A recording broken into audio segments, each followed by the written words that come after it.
بالله من الشيطان الرجيم بسم الله الرحمن الرحيم يا أيها الذين آمنوا لا تقدموا بين يدي الله ورسوله واتقوا الله إن الله سميع عليم يا أيها الذين آمنوا لا ترفعوا أصواتكم فوق صوت النبي ولا تجهروا له بالقول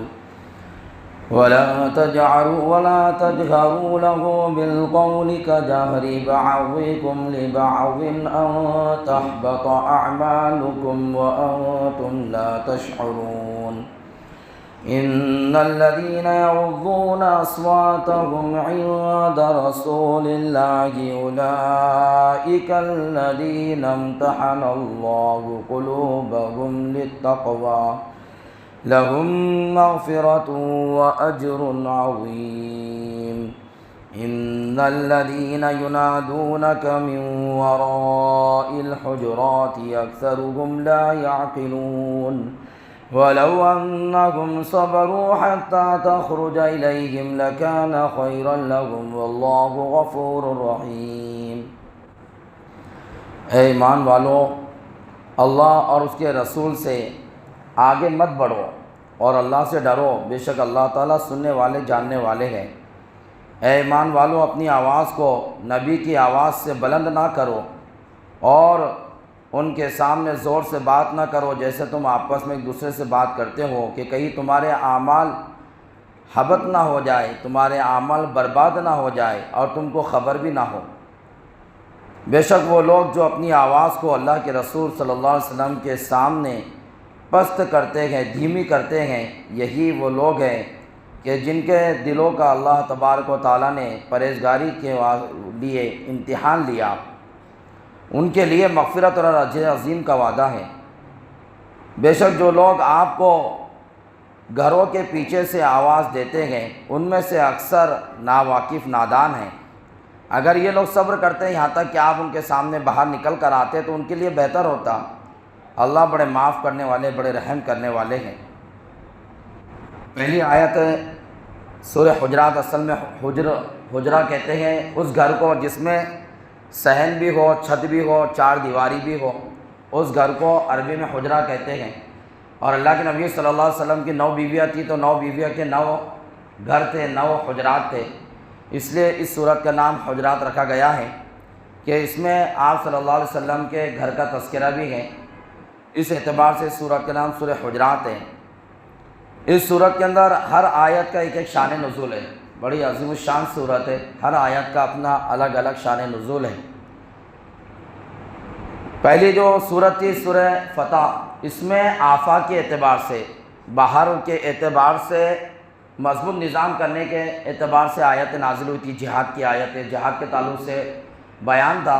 کہ باہر کا نظام مضبوط ہو، صاف ستھرا ہو، صحیح ہو۔ اس صورت کے اندر اندرونی نظام مضبوط ہو، معاشرتی نظام مضبوط ہو، آدمی کا اپنے اصلاحی نظام مضبوط ہو، اس تعلق سے اس صورت کو نازل کیا گیا ہے اور اس میں یہ احکام بیان فرمائے گئے ہیں تاکہ معاشرتی ایک دوسرے کے ساتھ میں ہم لوگ کیسا سلوک کریں، ایک دوسرے کے ساتھ میں کیسا رہے، اس صورت میں پورا بیان کیا گیا ہے۔ پہلی جو آیت ہے اس کا شان نزول، یا ایھا الذین آمنوا، اے ایمان والو، اللہ اس کے رسول کے آگے نہ بڑھو، اللہ اس کے رسول سے آگے نہ بڑھو۔ اس آیت کا شان نزول کہ 9 ہجری میں بنو تمیم کثیر تعداد میں اسلام میں داخل ہوئے اور یہ سب دیہات کے رہنے والے لوگ تھے۔ یہ قبیلہ دیہات میں زندگی بسر کرنے والا تھا۔ اللہ کے نبی صلی اللہ علیہ وسلم کے پاس آیا اور آ کر کہنے لگے کہ اللہ کے نبی ہم مسلمان بن گئے، کلمہ پڑھ لیے، اب ہم میں کوئی ایک امیر طے کر دو، ایک حاکم طے کرو تاکہ ہم اس کی مان کر زندگی گزارے، ہم اس کے کہنے پر اپنے مشورے وغیرہ کریں، فیصلے کریں۔ تو اللہ کے نبی نے بھی کوئی جواب نہیں دیا تو ابوبکر صدیق اور حضرت عمر فاروق سامنے بیٹھے ہوئے تھے۔ ابوبکر صدیق رضی اللہ تعالیٰ عنہ نے کہا کہ اللہ کے نبی نے پوچھے بھی نہیں، ابوبکر صدیق نے اللہ کے نبی کاکا ابن معبد کو ان کا حاکم بنا دو۔ تو ان کے فوراً بعد حضرت عمر کہنے لگے نہیں اللہ کے نبی آپ اقرا ابن حابس کو امیر بنا دو۔ تو ابوبکر صدیق کی اور ان کی حجتیں شروع ہو گئی کہ میری رائے کو تم نے کیوں کاٹے، میں نے رائے دیا تھا کاکا ابن معبد کی، آپ نے میری رائے کو کیوں کاٹے۔ حضرت عمر کہنے لگے کہ نہیں، میں نے آپ کی رائے کو نہیں کاٹا بلکہ اپنی رائے پیش کیا۔ اس لیے مشورے کے آداب کے اندر لیتے نا بھائی کہ ہم کسی بھائی کی رائے کو نہ کاٹیں۔ یہ کہاں سے لیتے ہیں؟ یہ اسی صورت سے، اسی آیت کے شان نزول سے لیتے ہیں کہ کوئی ساتھی کسی ساتھی کی رائے کو نہ کاٹے، بلکہ یہ کہے کہ ہمارے بھائی نے اچھی رائے دی، ہماری رائے یہ ہے، تاکہ اس بھائی کو تکلیف نہ ہو۔ یہ مشورے کے آداب میں دعوت تبلیغ کی محنت میں لیا جاتا ہے۔ یہ اسی صورت سے، اسی آیت سے لیا جاتا ہے کہ اتنی بڑی ہستیوں میں جب آپس میں جھگڑا ہو رہا تو ہم تو سب بالکل نیچے کے لوگ ہیں، تو ہم کتنا جھگڑا کریں گے رائے کاٹنے پر۔ تو دونوں آپس میں حجت کرنے لگے اور آپ کی ان دونوں کی آوازیں بلند ہونے لگی۔ اس پر اللہ تعالیٰ نے قرآن پاک کی آیت نازل فرمائی کہ اللہ اور اس کے رسول کے سامنے آگے مت بڑھو، نہ قول کے اندر آگے بڑھو نہ فعل کے اندر آگے بڑھو، کہ کسی بھی اعتبار سے اللہ اس کے رسول سے آگے نہیں بڑھنا۔ اللہ کے نبی صلی اللہ علیہ وسلم خاموش تو سب خاموش، اللہ کے نبی بات کرے تو جواب دو۔ اللہ کے نبی کسی کو اجازت دے یا کسی سے مشورہ لے تب مشورہ دے، اس سے پہلے مشورہ نہ دے۔ اللہ کے نبی راستے سے چلے تو کوئی ان سے آگے نہ چلے، بلکہ سب اللہ کے نبی کے پیچھے چلے۔ اس آیت کے اندر یہ آداب بتائے گئے۔ اس سے علماء کرام فرماتے ہیں کہ اللہ کے نبی صلی اللہ علیہ وسلم تو دنیا سے چلے گئے، تو اللہ کے نبی کی حیات طیبہ میں یہ معاملہ تھا کہ اللہ اس کے رسول صلی اللہ علیہ وسلم سے کوئی آگے نہ بڑھے۔ اللہ اور اس کے رسول یعنی اللہ سے مراد یہاں پر اب اس زمانے میں قرآن پاک، اور رسول سے اب یہاں پر اس زمانے میں اللہ کے نبی کی حدیث، کہ اللہ اس کے رسول کی بات آ جائے تو اب اپنی بات کی کوئی اہمیت نہیں، اللہ اس کے رسول کی بات مقدم، اللہ اس کے رسول کا فیصلہ مقدم، اس کے بعد ہمارا کوئی فیصلہ نہیں ہونا چاہیے۔ اور ایک بات علماء کرام نے یہ لکھی ہے کہ اب اللہ کے رسول صلی اللہ علیہ وسلم تو دنیا میں موجود نہیں ہے، لیکن وارث انبیاء اس وقت دنیا میں موجود ہے، تو ہم وارث انبیاء سے نہ قول میں آگے بڑھنے کی کوشش کریں نہ فعل میں آگے بڑھنے کی کوشش کریں۔ اللہ کے رسول صلی اللہ علیہ وسلم کے زمانے میں ابوبکر صدیق بھی چڑھے اور حضرت اللہ کے رسول بھی چڑھ رہے، تو اللہ کے رسول صلی اللہ علیہ وسلم کے پیچھے ابوبکر صدیق چڑھ رہے تھے۔ ایک صحابی حضرت ابوبکر صدیق سے آگے بڑھنے لگے تو اللہ کے نبی نے ڈانٹا کہ جانتے ہو یہ ابوبکر کون ہے؟ کہ اس روئے زمین پر جہاں بھی سورج طلوع ہوتا، انبیاء کے بعد اگر کسی کا مقام ہے تو وہ ابوبکر صدیق ہے، کہ سارے نبیوں کے بعد پوری دنیا کے انسانوں میں جو آدم علیہ السلام کے زمانے میں گزرے، جو ابراہیم علیہ السلام کے، موسیٰ علیہ السلام، نوح علیہ السلام کے زمانے میں جو بھی گزرے، اللہ والے اولیاء جتنے بھی گزرے، ان تمام کے سے بھی بڑا مقام حضرت ابوبکر صدیق کا ہے۔ اللہ کے بعد اور اللہ کے انبیاء علیہ السلام کے بعد تیسرے نمبر پر کسی کا مقام ہے تو وہ ابوبکر صدیق کا مقام ہے۔ تو ان سے آگے تم کیسے بڑھے؟ ان کو ڈانٹا اور کہا کہ پیچھے چلو، ابوبکر صدیق تم سے آگے چلیں گے۔ اس سے علماء کرام فرماتے ہیں کہ جو بھی اللہ والے ہیں اور بڑے ہیں، ہم کو ان سے آگے نہ قول میں چلنا چاہیے نہ فعل میں چلنے کے اعتبار سے ہم کو ان کے آگے چلنا چاہیے، بلکہ پیچھے ہی ان کے چلنا چاہیے۔ حضرت عبداللہ ابن عباس رضی اللہ تعالیٰ عنہما، جو کہ اللہ کے نبی کے چچا زاد بھائی ہیں، آپ کے سگے چچیرے بھائی ہیں، علم کا بہت شوق تھا، چھوٹے سے بچے تھے۔ اللہ کے نبی صلی اللہ علیہ وسلم کی وفات ہوئی جب آپ کی کوئی زیادہ عمر بھی نہیں تھی۔ اللہ کے نبی کے جانے کے بعد ایک ایک عالم صحابی کے پاس جا کر علم حاصل کرتے تھے۔ تو کیسا کرتے تھے؟ خود بیان کرتے ہیں کہ میں جب کسی عالم صحابی کے گھر پہ جاتا تو ان کو کبھی دستک نہیں دیتا، کبھی آواز نہیں لگاتا، بلکہ میں انتظار کرتا ان کے گھر کے باہر آنے کا۔ جب وہ گھر کے باہر آتے تو تب جا کر پھر میں ان سے مسئلہ پوچھتا، تو وہ کہتے ہیں اللہ کے نبی کے بھائی، تمہارا مقام تو بہت زیادہ ہے، تم نے آواز دے دینا تھا، کتنی دیر سے کھڑے پتہ نہیں، ایسا مت کیا کرو۔ تو کہتے تھے کہ نہیں، اللہ تبارک و تعالیٰ نے منع کیا کہ اللہ کے نبی کے گھر کے باہر آواز مت دیا کرو، اللہ کے نبی کے آنے کا انتظار کیا کرو۔ تو اللہ کے نبی تو نہیں گئے، لیکن ایک عالم نبی کی جگہ پر ہوتا ہے، ایک عالم مثل نبی ہوتا ہے۔ فرمایا علماء امتی کا انبیاء بنی اسرائیل، کہ میری امت کے علماء بنی اسرائیل کے نبیوں کی طرح ہے، یعنی ان کی اتباع کرنے میں، ان کی بات کو ماننے میں، مقام میں نہیں ہے۔ انبیاء کا مقام انبیاء کیا ہوتا ہے، لیکن ادب احترام میں اور ان کی بات کو ماننے میں انبیاء کی طرح ان کا مقام ہے علماء امت کا۔ تو کہنے لگے حضرت عبداللہ ابن عباس کہ ایک عالم جو ہوتا ہے وہ مثل نبی کے ہوتا ہے، نبی نہیں ہے تو کیا ہوا، نبی کیا وارث تو موجود ہے، لہٰذا میں کیسا آپ کو آواز دیتا، میں اس لیے آپ کے باہر نکلنے کا انتظار کرتا۔ حضرت ابو عبیدہ ابن جراح، جنہوں نے فلسطین کو فتح کیا تھا، اور آج بھی ابو عبیدہ ابن جراح جو حماس کے لیڈر ہیں، تو القسام بریگیڈ کے لیڈر ہیں، تو ابو عبیدہ ابن جراح رضی اللہ تعالیٰ فرماتے ہیں کہ میں بھی کسی عالم صحابی کے گھر پہ جاتا تو جب تک کہ وہ گھر سے باہر نہیں نکلتے میں ان کو آواز نہیں دیتا، کیونکہ اللہ تعالیٰ نے منع کیا کہ نبی کے گھر کے باہر کھڑے رہ کر آواز مت دو۔ تو نبی تو نہیں گئے لیکن نبی کے وارث موجود ہے۔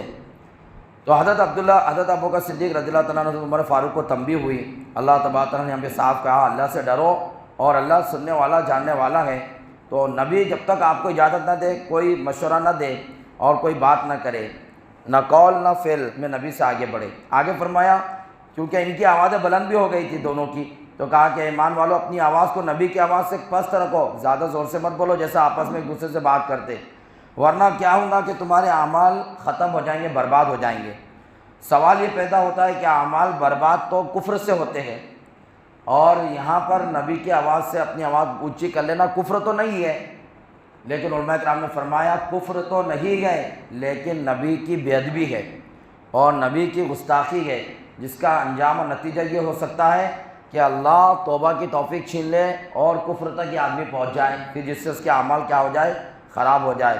علماء کرام نے فرمایا کہ اللہ کے نبی صلی اللہ علیہ وسلم روضہ اطہر میں زندہ ہے، جسم کے ساتھ میں، اپنی روح کے ساتھ میں، جیسے زمین پہ آپ صلی اللہ علیہ وسلم زندہ تھے ایسی قبر کے اندر اللہ کے نبی زندہ ہے، اور جو بھی امتی آپ صلی اللہ علیہ وسلم کی قبر پر حاضری دیتا اللہ کے نبی کو تعارف کرانے کی ضرورت نہیں پڑتی، اللہ کے نبی پہچان لیتے کہ یہ عبداللہ اس کے والد کا نام عبد الرحمن ہے اور یہ سلوڑ سے عمرے کے لیے یہاں آیا اور ابھی میرے روضے پہ حاضر ہوا، بتانا نہیں پڑتا، اللہ کے نبی پہچان لیتے۔ تو وہاں پر علماء کرام نے فرمایا کہ وہاں پر بھی آواز زور سے نہیں ہونی چاہیے، ایک دم دھیمی آواز میں اللہ کے نبی کو سلام کرنا چاہیے کہ اللہ کے نبی سن لیتے ہیں، دھیمی آواز میں بھی سلام ہو تو اللہ کے نبی اپنے روضہ اطہر کے اندر سن لیتے ہیں۔ اور علماء قرآن میں یہ بھی بات کہی ہے کہ جس خوش نصیب کو وہاں پہ جانا نصیب ہو جائے وہ نبی پہ سلام تو پڑھے ہی پڑھے، ساتھ میں کلمہ بھی پڑھ لے وہاں پر۔ اور کلمہ کیسا پڑھے؟ اشہد ان لا الہ الا اللہ و اشہد ان محمد عبدہ و رسولہ و اشہد انک رسول اللہ و اشہد انک رسول اللہ، کہ میں گواہی دیتا ہوں اللہ کے سوا کوئی معبود نہیں اور بے شک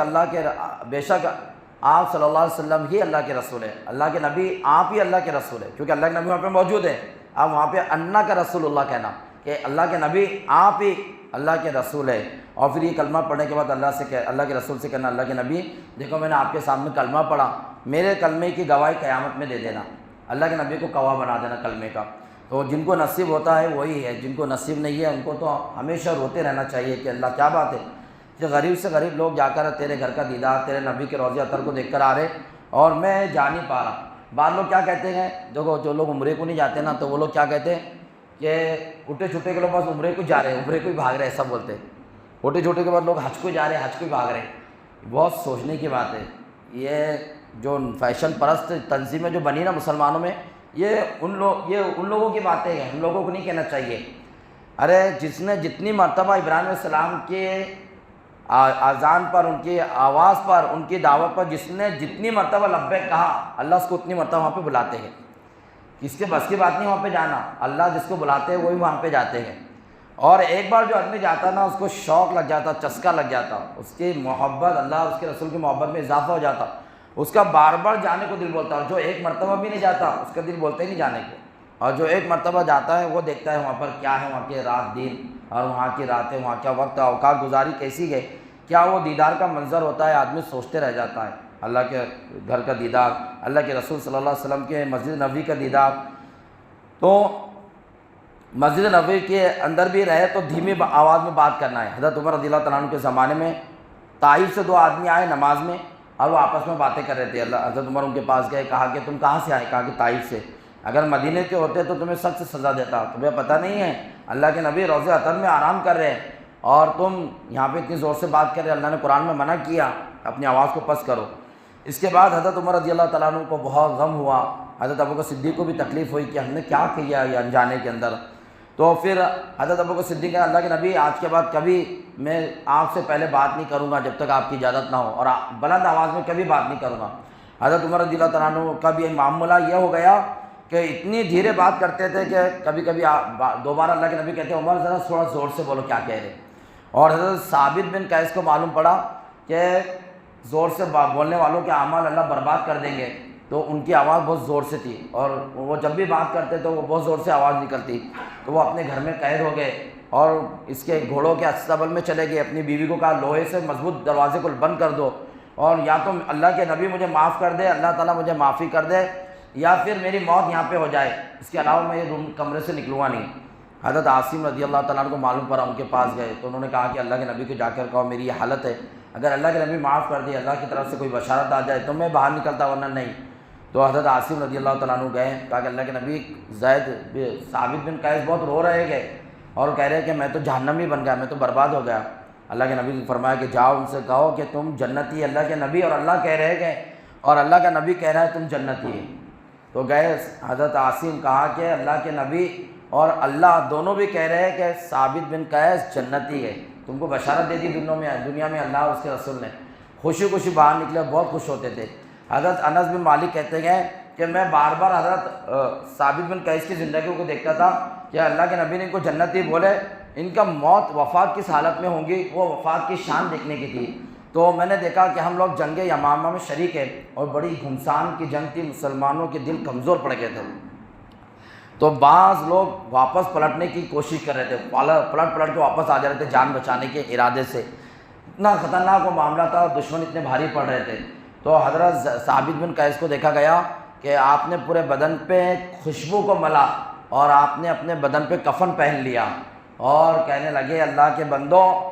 اتنا اچھا مقام چھوڑ کر پیچھے بھاگ رہے ہو اور اللہ اس کے رسول کو ناراض کر رہے ہو۔ یہ کہتے دشمنوں کے بیچ میں گھس گئے اور بڑی بہادری سے ثابت قدمی سے لڑے، یہاں تک کہ دشمن کو پسپا کر دیے اور کئی تیر اور تلوار لگنے سے پھر آپ کی بھی شہادت واقع ہو گئی۔ تو پھر میں نے وہ مقام ان کا دیکھ لیا کہ سب ایسے وقت میں لڑ رہے کہ سب کے ہمت پست، اور اس وقت میں سب کو ہمت دینے والے ثابت بن قیس تھے اور ان کی بہادری پہ اللہ نے مسلمانوں کو فتح دی۔ تو حضرت ثابت بن قیس کا پھر یہ واقعہ بھی پیش آیا کہ آپ نے بھی اس کے بعد آواز بہت پست کرنا شروع کر دیے تھے۔ اس کے بعد آگے فرمایا کہ جو لوگ اپنے نبی کے سامنے آواز کو پست کرتے گئے، یہی تو وہ لوگ ہیں، یعنی اللہ اس کے رسول کا معاملہ آنے کے بعد اپنی زندگیوں کو جو بدل لیتے گئے، یہی وہ لوگ ہیں اللہ تعالیٰ نے ان کے دلوں کا امتحان لے لیا پرہیزگاری کے اعتبار سے، تقوی کے اعتبار سے، اور ایسے لوگوں کے لیے مغفرت رجع عظیم ہے اللہ کی طرف سے۔ آگے دیکھو بنی تمیم کا معاملہ یہ تھا کہ بنو تمیم مدینے میں جب آئے تھے دوپہر کا وقت تھا، دھوپ کا وقت تھا، اللہ کے نبی کون سی بیوی کے گھر میں آرام کر رہے تھے معلوم نہیں تھا، 9 بیویوں کے گھر تھے الگ الگ بازو میں، کون سی بیوی کے گھر میں آرام کر رہے تھے معلوم نہیں ہے، پیچھے سے آواز دینے لگے، گھر کے باہر کھڑے رہ کر زور سے آواز دے رہے، یا محمد اخرج لنا، اے نبی اے محمد ہمارے لیے باہر نکلو، چلا رہے۔ تو اللہ کے نبی کے آرام کا وقت اور یہ لوگ اس طرح کے چلا رہے تھے، اللہ تعالیٰ کو ناگوار گزری کہ میرا حبیب آرام کر رہا اور یہ لوگ اس طرح چلا رہے۔ تو اللہ تبارک تعالیٰ نے دیکھو معاملہ عمومی رکھا، جو چلانے والے گنے چنے لوگ تھے اور کچھ ان کے ساتھ میں اور بھی مل گئے تھے، تو اللہ تعالیٰ نے کسی کے نام کو ظاہر نہیں کیا کہ کوئی شرمندہ ہوگا، بلکہ کہا کہ اکثر لا یعقلون، نادانی کے اندر اکثر ایسا کام کر رہے تھے کہ سب جو کر رہا تھا اس کی اصلاح ہو جائے، جو نہیں کر رہا تھا وہ بھی سمجھ جائے، اور جو کر رہا تھا اس کو برا بھی نہ لگے کہ اپنا نام تو لیا نہیں گیا، عمومی کہہ دیا گیا۔ تو یہ قرآن پاک کا ایک اسلوب رہا کہ قرآن پاک بھی اور اللہ کے نبی کا بھی معاملہ رہا کہ کسی کی طرف اشارہ نہیں ہوتا تھا، عمومی بات آپ کرتے تھے، تو جو سمجھنے والا ہوتا تھا وہ سمجھ لیتا تھا، عمل کرنے والا عمل کر لیتا تھا۔ یہاں پر بھی قرآن نے وہی کیا کہ اکثر لوگ نادانی کے اندر چلا رہے تھے، تو پھر ان کو منع کیا گیا کہ اللہ کے نبی کا باہر آنے کا انتظار کرنا چاہیے، نہیں چلانا چاہیے۔ اللہ کے نبی صلی اللہ علیہ وسلم کے یہ جو حجرات تھے، حضرت ابوبکر صدیق کے زمانے میں بھی یہ گھر موجود رہے، حضرت عثمان غنی، حضرت علی مرتضیٰ، حضرت معاویہ کے زمانے میں، یزید کے زمانے میں بھی رہے۔ اس کے بعد کئی سالوں کے بعد مروان بن عبد الملک کا زمانہ آیا، تو اس نے پھر کیا کیا، مسجد نبی کو جب وسیع کیا، اس نے بڑی بنایا، تو اللہ کے نبی صلی اللہ علیہ وسلم کے 9 کے 9 گھروں کو پھر اس نے شہید کیا، اور جب یہ گھر شہید ہو رہے تھے پورے مدینے میں ماتم مچا ہوا تھا کہ اللہ کے نبی کے گھروں کو دیکھ کر ایک وہ ہوتی تھی، تسلی ہوتی تھی کہ یہ اللہ کے نبی کے گھر ہے، اس میں اللہ کے نبی نے آرام کیا، تو یہ لوگ بھی جایا کرتے تھے، اندر بیٹھا کرتے تھے برکت کے طور پر، اور اللہ کے نبی کو یاد کیا کرتے تھے۔ اب اللہ کے نبی کے گھر ٹوٹ گئے، سارے مدینے میں قرآن مچا تھا، سب رو رہے تھے، تو یہ گھر مروان بن عبد الملک کے زمانے میں مسجد نبی کے اندر لے لیا گیا۔ آگے پھر اللہ تعالیٰ نے سارے صحابہ کو تسلی دے دی کہ جنہوں نے بھی چلایا، جنہوں نے آواز بلند کی، جنہوں نے گھروں کے پیچھے سے آواز دی، ان سب کو اللہ تعالیٰ نے معاف کر دیا۔ اللہ تعالیٰ معاف کرنے والے، رحم کرنے والے ہیں۔ اللہ تعالیٰ کہنے سننا عمل کی توفیق عطا فرمائے۔